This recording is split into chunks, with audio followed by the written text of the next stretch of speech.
Noong pagkatawag pa lang niya sa akin ng Ma'am Liza at kaboses niya si Tim ay parang nag-flashback sa akin noong una kong kinukulit noon si Tim sa hallway ng opisina namin. Buong biyahe kaming nagkwentuhan, Papa Dudut, at para akong reporter na nag-i-interview sa dami ng tanong ko. Gusto ko kasing madinig ang boses niya habang kausap ko siya. Nakapikit ako at iniisip ang mukha ni Tim na parang siya ang nagmamaneho habang nakasakay ako sa motor. Nalaman ko na graduate siya ng Bachelor of Science in Computer Science. Pero nagmamaneho muna ng motor para makaipon dahil may gusto siyang itayong negosyo na konektado sa kurso niya. Nagpa-cute pa nga siya, Papa Dudut, kasi nung tinanong ko, ayaw niyang sabihin kung anong negosyo ang itatayo niya. Huwag na daw muna kasi baka maudlot. Ewan lang kung bakit ba naitanong ko sa kanya kung may asawa na siya. Sinagot niya naman na wala. May kasintahan daw siya dati kaso ay hindi rin sila nagtagal. Ayon sa kanya ay hiniwalayan siya dahil wala daw siyang oras para sa relasyon nila. Ayun nga, tuloy-tuloy ang kwentuhan namin sa buong biyahe. May mga tanong ako at sagot siya na nagkakatawanan pa kami na parang ang tagal na naming magkakilala. Papa Dudut, hindi naman sa defensive ako pero gusto ko lang talagang madinig ang boses niya. Kaya nakipagkwentuhan ako sa kanya kasi hindi ko naman masasabi kung makakausap ko pa ulit siya o kung may makakausap pa ako na kaboses ng boyfriend kong si Tim. Siguro pagkakataon na ng uli ang gagawa ng paraan kung magkikita at magkakausap pa uli kami. Malapit na akong buwaba at halos lahat na itanong ko na sa kanya maliban sa pinakaimportante, ang kanyang pangalan. Hindi ko kasi nabasa yung pangalan niya sa app kasi wala ako sa wisyo noong nagbook ako. Noong matanggap niya yung booking ay itinago ko na kaagad ang phone ko. At habang nasa biyahe ay hindi ko naman makuha ang phone ko sa bag ko kasi kinakabahan ako, Papa Dudut. Pagbaba ko ng motor at bago ko pa man may tanong ang kanyang pangalan ay nakiusap na siya na kung pwede raw ay makiinom para daw hindi na siya bibili ng tubig at matipid niya ang budget niya sa araw na yon. Niyaya ko siyang pumasok sa bahay pero nahiya siya at doon na lang daw siya maghihintay sa labas. Siyempre hindi ko na siya pinilit pa. Agad akong pumasok sa bahay para kumuha ng tubig. Sakto may bottled water pa ako na hindi nabubuksan sa ref. Paglabas ko ay saktong tinanggal niya ang helmet niya. Nang iabot ko na ang tubig ay tinanggal niya naman ang suot niyang mask. Noong ko unang naramdaman ng halo-halong emosyon at hindi ko alam kung papaano ipapaliwanag yon.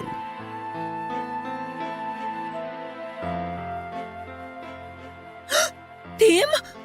Ma'am, Timothy? ako nga po. Uy, ma'am! Ma'am, ano nangyari? Ma'am, gumising kayo! Ma'am! Ma'am, okay lang kayo? Ano nangyari? Bakit kayo naimatay? May masakit po ba sa inyo? Ma'am, ano po bang nangyari? Ano pong ginawa ko?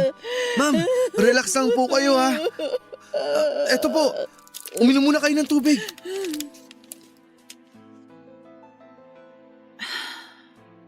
Okay na kayo, ma'am? Kalmado na po ba kayo? Oo. Okay po. Bakit po kayo naimatay? Ano po bang nangyari? Para kayong nakakita ng multo eh. Yung binigay niyo pong tubig, napainom ko din tuloy sa inyo. Joke lang po. Pinapatawa ko lang kayo. Tim? Ikaw ba talaga yan? Opo, ako nga po. Yun din po yung pangalan na nakalagay sa app.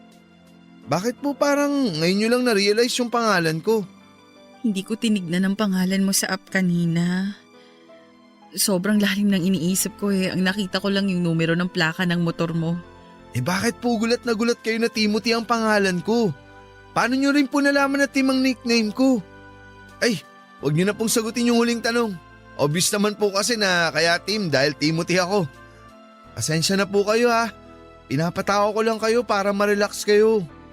Tim, naguguluhan na ako. Mas naguguluhan ako, ma'am. Ano po bang nangyayari? Hindi mo ba talaga ako kilala? Hindi po. Ngayon ko lang po kayo naisakay. Timothy Delgado? Ano po? Ikaw si Timothy Delgado. Hindi po. Timothy Garcia po ako. Nakakatakot naman kayo, ma'am. Napagkamalan niyo ako yung kakilala niyong Timothy. First time niyo lang po bang nakadinig ng may kapangalan? Joke lang po. Hindi lang sa pangalan eh. Hindi ko alam kung paano ko ipapaliwanag sa'yo. Sige po, ma'am. Makikinig po ako. Pwede bang samahan mo ako pabalik kung saan mo ako sinakay? Okay lang po sana, ma'am. Kaso, may schedule pa po ako ngayon eh. Baka malate po ako ron. Nagdadrive din po ako ng rent-a-car. May ihatid po ako sa Pampanga. 5 p.m. po yun, kaso may nakuha pa po akong isang pasahero sa motor bago ako umuwi. Pasensya na, ma'am ha. Hindi po sa nagdadahilan ako. Alam ko na. Kunin ko na lang po ang number nyo. Kontakin ko po kayo bukas pagbalik ko dito sa Maynila. Eto yung number ko. Pasensya na, pakopya na lang dyan sa cellphone. Hindi ko na maalala ang number ko, naguguluhan ako. Opo, ma'am. Ang gulo po talaga. Kung wala lang po akong gagawin ngayon sana sinamahan ko na kayo. Pasensya ka na ha. Mahirap ipaliwanag eh. Pero may tao na pwedeng maglinaw ng lahat. Sige po, ma'am. Eto na po ang cellphone nyo. Nakuha ko na po ang number nyo. Sinave ko na din po ang number ko sa phone nyo. Ma'am, nakatulala po kayo. Pasensya ka na. Huwag ka sanang mawirdohan sa akin ha. Actually, mas lalo ako naging interesado kung ano yung gusto nyong sabihin eh. Paano, ma'am? Kailangan ko na pong pick upin yung pasahero ko. Sige po, Ma'am Liza. Lisa na lang please. Lisa na lang ha, tanggalin mo na din yung po. Okay, sige, alis na ako. Mag-iingat ka. Salamat. Bye, Liz.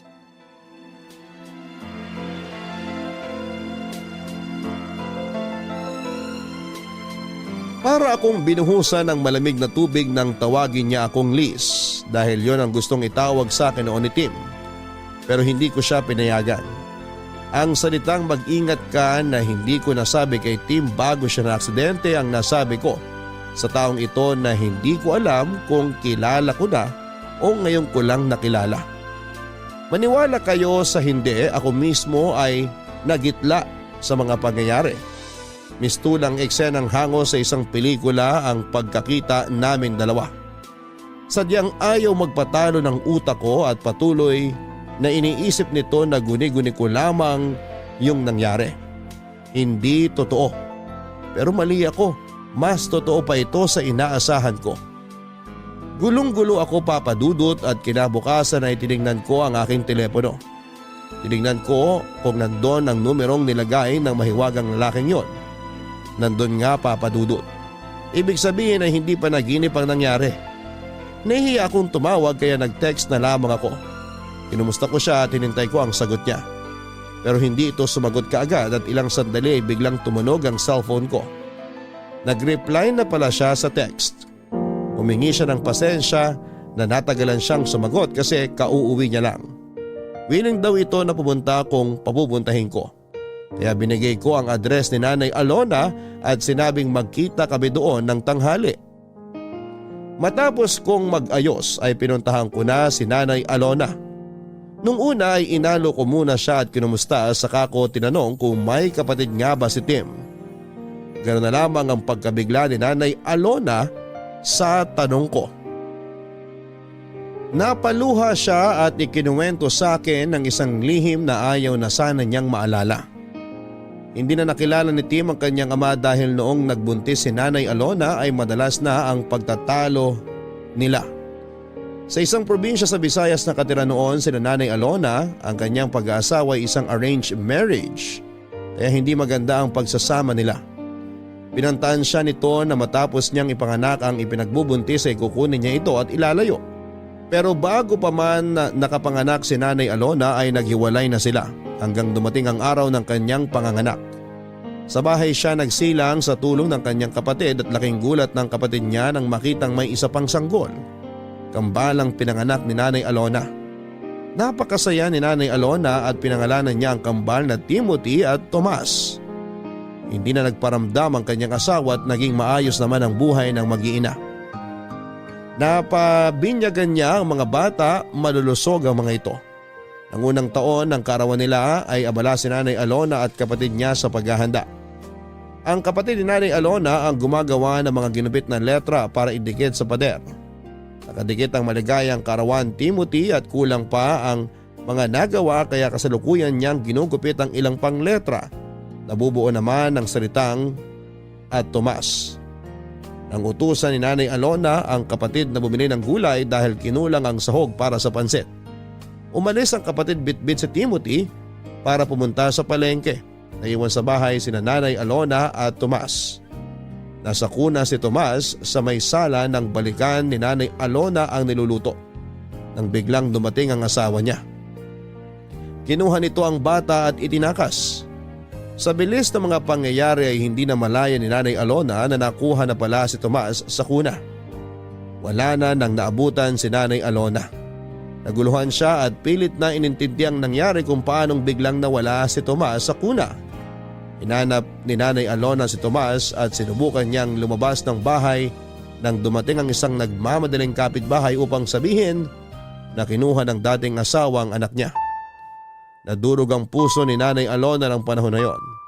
Palibhas ay hindi alam ang gagawin kaya hindi niya alam kung paano mababawi ang anak hanggang sa lumipas ang panahon.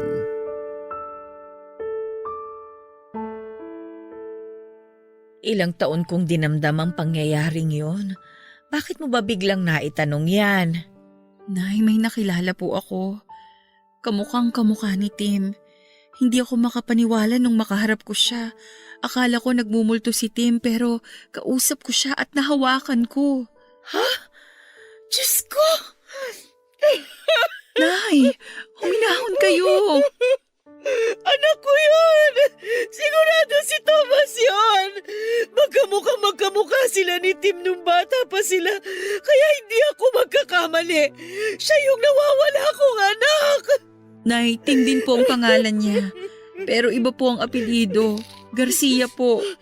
Apelyido yun ang kanilang ama. Ang apelyido na ginagamit ni Tim ay apelyido ko. Siguro nung araw na kinuha si Thomas, pangalan pa lang ni Tim ang nakadikit sa pader noon. Marahil iniisip ng ama niya na ang nakuha niyang bata ay si Timothy. Hindi niya din alam na kambal ang naging anak namin. Diyos ko! Sana siya si Thomas! Parang awa mo na, Diyos ko! Bago man lang po magpantay ang aking mga paa! Minahon kayo, Nay. Pinapunta ko siya dito kasi gusto ko din malaman kung ano bang nangyayari. Parating na po siya, nag-text na siya sa akin. Ibinigay ko yung address dito. Alam na niya ang lugar na to kasi dito niya ako sinundo ng motor kahapon. Tao po! Liza! Diyos Nandiyan ko! ka ba? Boses ni Tim yun! Siya na po yan. Nay, huminahon kayo ha. Papapasukin ko lang siya. Magandang tanghali, Liza. Tuloy ka.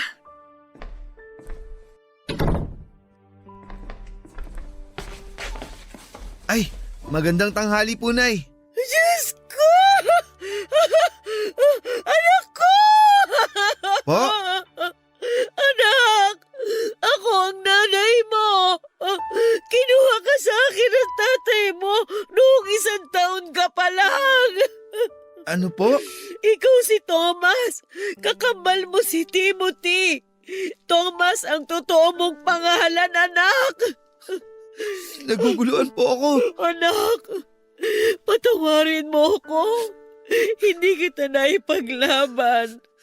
Bigla ka kasing kinuha ng tatay mo at hindi ko alam kung saan ko siya hanapin noong mga panahong yon.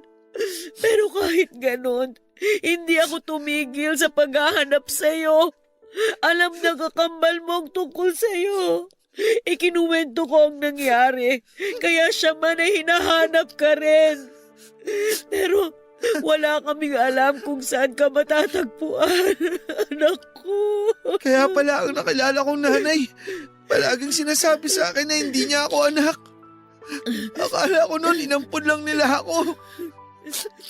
Para akong ibang tao sa bahay na yun. Gusto kong malaman ang totoo pero sa tuwing tatanungin ko si tatay, nagagalit siya at sinasaktan niya ako. Kaya itinigil ko na ang pagtatanong at Tinanggap ko na lang kung anong meron ako noon. Anong meron ako noon? Yung sarili ko lang. Patawarin mo ako, anak ko. Ginawa ko ang lahat. Alam ng Diyos yun. Alam ng Diyos kung paano kita hinanap. Kami na kapatid mo. Anak, mahal na mahal kita, anak ko. Nay!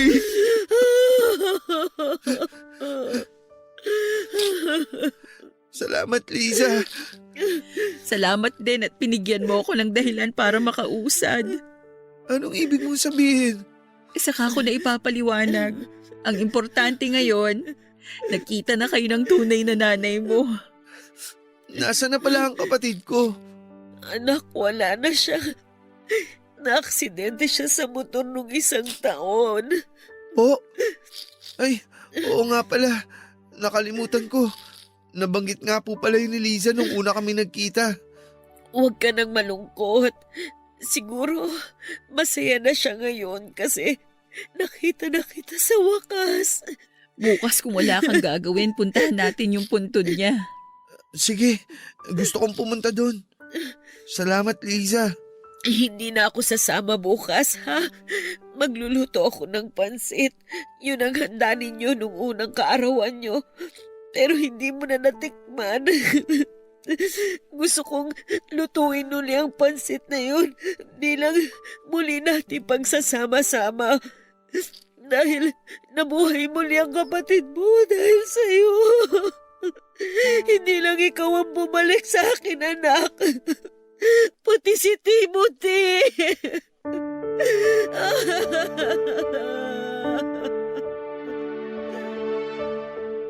Papadudot nang marinig ko ang sinabi ni Nanay Alona na nabuhay muli si Tim dahil sa kanyang kakambal. Sana'y totoo din para sa akin. Pero hindi. Hindi ko na uli makakapiling pa ang pinakamamahal ko. Pero para kay Tim ay tatanggapin ko na lamang ang lahat ng nangyari. Oras na nga talaga ng pag-move on. Nakakalito, Papadudot, kasi pareho sila ng pangalan pero hindi na siguro kailangan na magpalit pa ng pangalan si Timothy para ibalik sa Thomas ang pangalan niya. Kasi yun na din naman ang kinalakhan niya. Sa mga papel na pinagawa ng tatay niya para sa kanya ay puro Timothy ang nakalagay na pangalan. Saka isa pa ay okay na din at Tim din ang pangalan niya, parang nandyan pa din si Tim ko. Don't get me wrong, Papadudot, ha. Sabi ko nga ay naka-move on ako. Pero ayoko namang totally kalimutan si Tim. Sa bahay na ni Nanay Alona nanirahan si Tim dahil napakahabang panahon ang nawala sa kanilang dalawaan na magkasama. Kaya kailangan nilang habulin ang mga panahon na nangulila sila sa isa't isa. Masayang masaya ako dahil bukod sa akin ay naka-move on na din si Nanay Alona. Oo, wala na nga ang boyfriend kong si Tim pero buhay na buhay siya sa lahat ng aspeto sa katauhan ng kapatid niyang si Thomas o Timothy. Dahil nga doon ay nakatira si Timothy kay Nanay Alona at dahil madalas ko ba din dinadalaw si Nanay Alona ay madalas din kaming magkasama at nagkwekwentuhan. Papadudot, para kaming soulmates dahil ang gaan ang loob namin sa isa't isa. Ayoko maging unfair, ayokong isipin na kaya ako close sa kanya dahil nga si Tim pa din ang nakikita ko. Kasi habang tumatagal ang panahon, kahit pala sila kambal ay may mga pagkakaiba din pala sila. Pareho sila ng sense of humor pero si Tim ay pag seryosong topic ay nagiging seryoso. Si Timothy ay iba. Kasi para sa kanya pag seryoso ang topic ay pinipilit niyang hanapan ng paraan para maging magaan ito. Ayaw niya daw ng mga nakakalungkot. Kasi halos buong buhay niya ay malungkot na. Kaya ayaw niyang nakakakita ng nalulungkot. Papadudot na kumbinsin na rin namin ni Nanay Alona si Timothy na huwag nang magmotor. Dahil nga hindi maganda ang nangyari kay Tim dahil sa motor. Sinuportahan din ni Nanay Alona ang negosyong pangarap ni Timothy. May computer shop na siya. All around ang shop mula repair hanggang sa pagpuprogram at kung ano-ano pang may kinalaman sa computer, kaya ni Timothy. Kampante kami sa mga ginagawa namin, Papadudot. May tinatawag kaming relax day, yun ang araw ng day off ko, na kung saan ay araw din na sarado ang shop ni Timothy. Okay naman ang mga paglabas-labas namin para kumain at mag-aliw hanggang isang araw.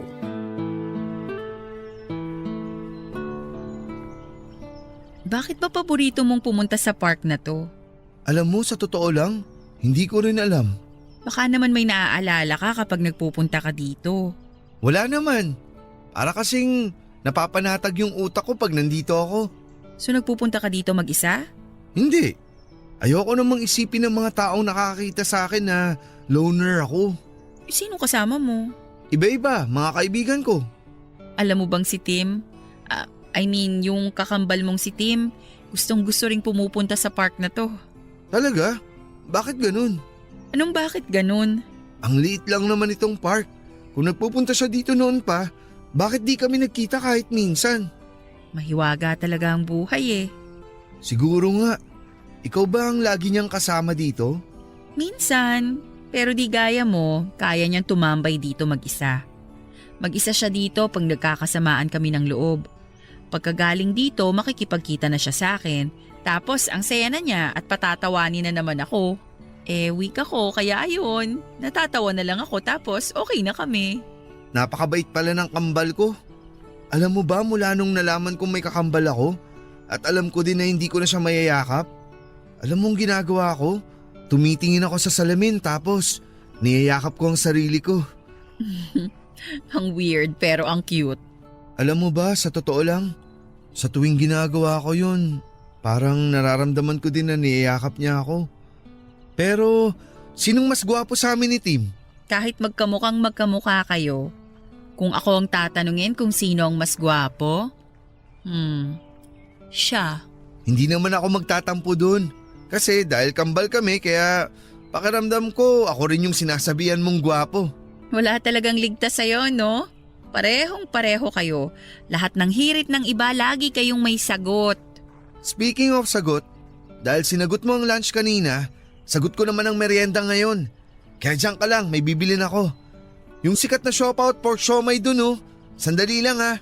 Aba, bilisan mo. Baka ako naman ang pag-isipan ng mga tao na loner. Mabilis lang ako. Luto naman na yun eh. Sandali lang, babalik ako agad.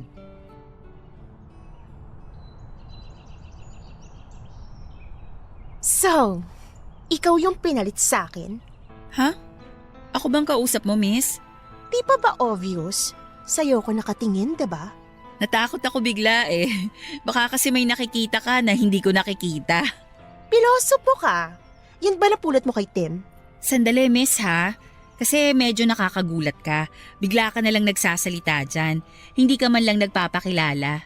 Girlfriend ako ni Tim. Teka lang ulit, miss ha? Girlfriend? Ang alam ko, walang girlfriend si Tim. Wala na nga kasi inagaw mo siya.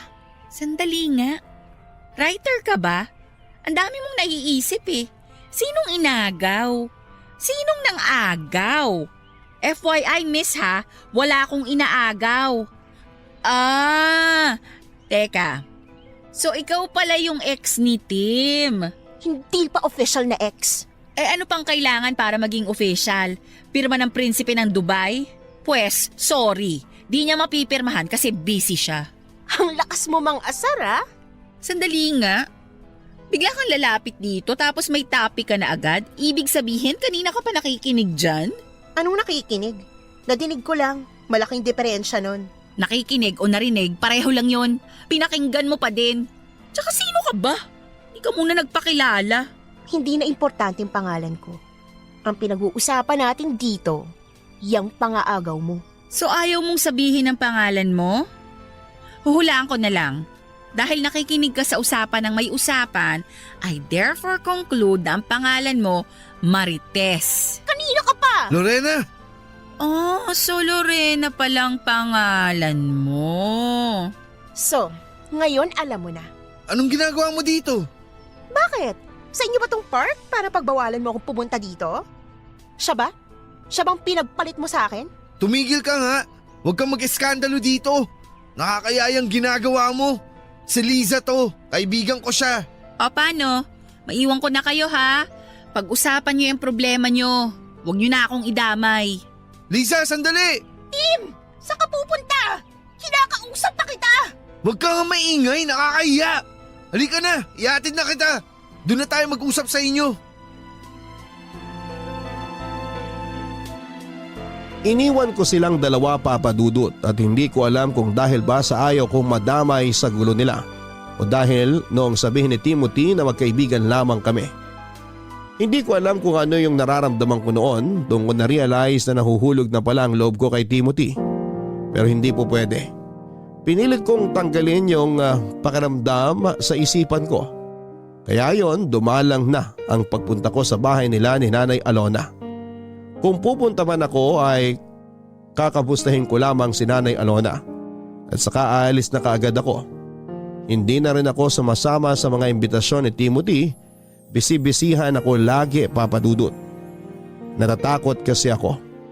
Alam ko naman na walang masama kung maging kami. Hindi naman sa tinutuhog ko ang kambal pero wala naman din ang boyfriend kong si Tim kaya pwede na akong umibig muli. Pero ganun pa man ang isip ko ang pinaglalabanan ko. Oo nga, pwede na akong umibig pero hindi kay Timothy na kakambal ni Tim. Walang masama pero kailangang pigilan ko ang nararamdaman ko.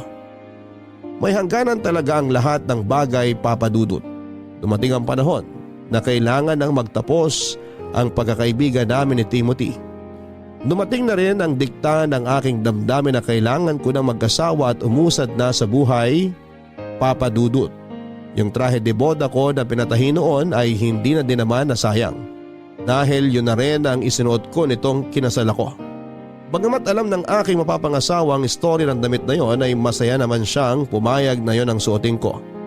Hanggang dyan na lang po, Papa Dudut. Salamat sa pagbibigay ng oras sa aking sulat. Ang inyong forever kapuso at kabarangay, Mrs. Maria Elizabeth May Delgado Garcia. Deja vu pa bang matatawag ang lahat ng pinagdaanan ni Liza? Mula sa malungkot na pangyayari ay natapos pa din ng masaya. Sabi nga ay mapaglaro daw ang tadhana pero siguro kung pipilitin mong gawing positibo ang isang negatibong bagay, ay ililiko at ililiko pa din ang tadhana ang katapusan para maging masaya. Kaya anuman ang nangyayari, huwag tayong mawala ng pag-asa. May pagsubok man, tuloy pa rin ang buhay. Hanggang sa muli, ako po ang inyong si Papa Dudut sa mga kwento ng pag-ibig, buhay at pag-asa sa Barangay Love Stories #1. Mga kwento ng pag-ibig, kwento ng pag-asa at mga kwento ng buhay dito sa Barangay Love Stories. Love Stories. Forever. Nagustuhan ng iyong napakinggan? Ituloy yan via live stream sa www.gmanetwork.com/radio.